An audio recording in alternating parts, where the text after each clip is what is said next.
राम राम राम राम राम राम राम राम राम नारायण नारायण। संबंध। पूर्व श्लोक में भगवान ने बताया कि यज्ञ के लिए कर्म करने से संपूर्ण कर्म विलीन हो जाते हैं। साधकों की रुचि, विश्वास और योग्यता की भिन्नता के कारण साधन भी भिन्न भिन्न प्रकार के होते हैं। इसलिए अब आगे के 7 श्लोकों में 24वें से 30वें श्लोक तक भगवान भिन्न भिन्न प्रकार के साधनों का यज्ञ रूप से वर्णन करते हैं। ब्रह्मार्पणम् ब्रह्महविर् ब्रह्माग्नौ ब्रह्मणाहुतम् ब्रह्मैव तेन गन्तव्यम् ब्रह्म कर्म समाधिना। 24वां श्लोक।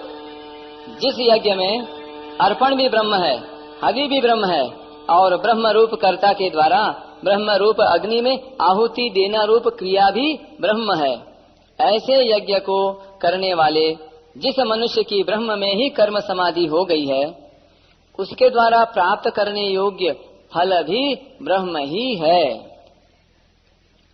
व्याख्या। यज्ञ में आहुति मुख्य होती है।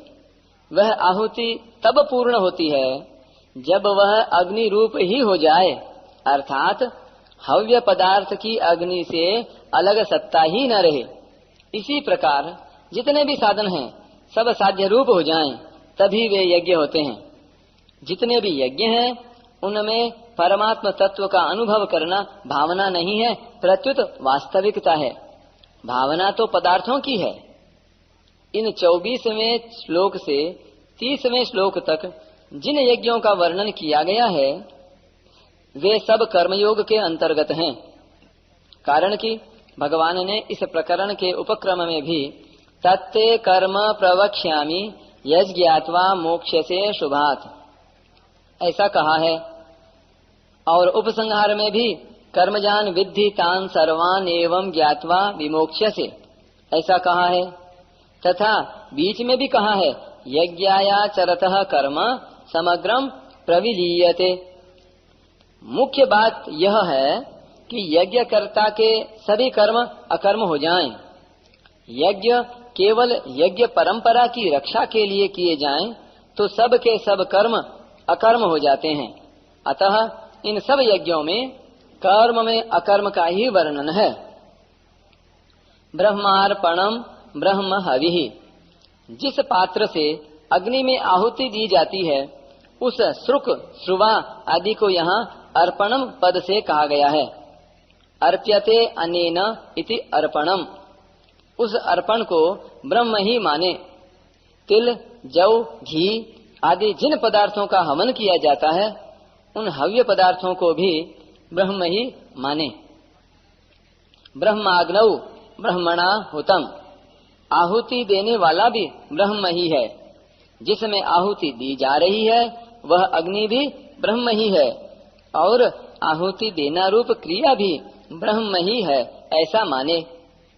ब्रह्म कर्म समाधिना। जैसे हवन करने वाला पुरुष श्रुवा, हवि, अग्नि आदि सबको ब्रह्म का ही स्वरूप मानता है, ऐसे ही जो प्रत्येक कर्म में कर्ता, करण, कर्म और पदार्थ सबको ब्रह्म रूप ही अनुभव करता है, उस पुरुष की ब्रह्म में ही कर्म समाधि होती है, अर्थात उसकी संपूर्ण कर्मों में ब्रह्म बुद्धि होती है। उसके लिए संपूर्ण कर्म ब्रह्म रूप ही बन जाते हैं। ब्रह्म के सिवाय कर्मों का अपना कोई अलग स्वरूप रहता ही नहीं। ब्रह्मैव तेन गंतव्यम। ब्रह्म में ही कर्म समाधि होने से जिसके संपूर्ण कर्म ब्रह्म रूप ही बन गए हैं उसे फल के रूप में निस्संदेह ब्रह्म की ही प्राप्ति होती है। कारण कि उसकी दृष्टि में ब्रह्म के सिवाय और किसी की स्वतंत्र सत्ता रहती ही नहीं। इस 24वें श्लोक को शिष्ट जन भोजन के समय बोलते हैं, जिससे भोजन रूप कर्म भी यज्ञ बन जाए। भोजन रूप कर्म में ब्रह्म बुद्धि इस प्रकार की जाती है। जिससे अर्पण किया जाता है वह हाथ भी ब्रह्म रूप है। सर्वतः पाणि पादम तत्, भोजन के पदार्थ भी ब्रह्म रूप हैं। अहम एवाज्यम, भोजन करने वाला भी ब्रह्म रूप है। ममैवांशो जीवलोके, जठराग्नि भी ब्रह्म रूप है। अहम वैश्वानरः, भोजन करना रूप क्रिया अर्थात जठराग्नि में अन्न की आहुति देना रूप क्रिया भी ब्रह्म है। अहम हुतम, इस प्रकार भोजन करने वाले मनुष्यों के द्वारा प्राप्त करने योग्य फल भी ब्रह्म ही है। यज्ञ शिष्टामृत भुजो यान्ति ब्रह्म सनातनम। मार्मिक बात,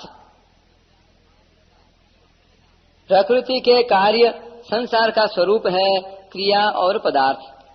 वास्तविक दृष्टि से देखा जाए तो प्रकृति या संसार क्रिया रूप ही है। प्रकर्षेण करणम भावे ल्युट इति प्रकृति सम्यक रीत्या सरतीति संसारः। कारण कि पदार्थ एक क्षण भी स्थिर नहीं रहता, उसमें निरंतर परिवर्तन होता रहता है। अतः वास्तव में पदार्थ परिवर्तन रूप क्रिया का पुंज ही है। केवल राग के कारण पदार्थ की मुख्यता दिखती है, संपूर्ण क्रियाएं अभाव में जा रही हैं। अतः संसार अभाव रूप ही है। भाव रूप से केवल एक अक्रिय तत्व ब्रह्म ही है, जिसकी सत्ता से अभाव रूप संसार भी सत्तावान प्रतीत हो रहा है। संसार की अभाव रूपता को इस प्रकार से समझ सकते हैं। संसार की तीन अवस्थाएं दिखती हैं, उत्पत्ति, स्थिति और प्रलय। जैसे वस्तु उत्पन्न होती है, फिर रहती है और अंत में नष्ट हो जाती है। अथवा मनुष्य जन्म लेता है, फिर रहता है और अंत में मर जाता है। इससे आगे विचार करें तो केवल उत्पत्ति और प्रलय का ही क्रम है, स्थिति वस्तुतः है ही नहीं। जैसे यदि मनुष्य की पूरी आयु 50 वर्ष की है तो 20 वर्ष बीतने पर उसकी आयु 30 वर्ष ही रह जाती है। इससे आगे विचार करें तो केवल प्रलय ही प्रलय, नाश ही नाश है, उत्पत्ति है ही नहीं। जैसे आयु के जितने वर्ष बीत गए उतने वर्ष मनुष्य मर ही गया। इस प्रकार मनुष्य प्रतिक्षण ही मर रहा है, उसका जीवन प्रतिक्षण ही मृत्यु में जा रहा है।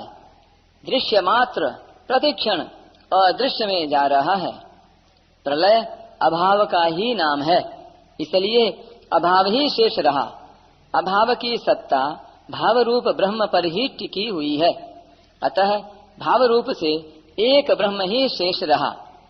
सर्वं खल्विदं ब्रह्म वासुदेवः सर्वम्।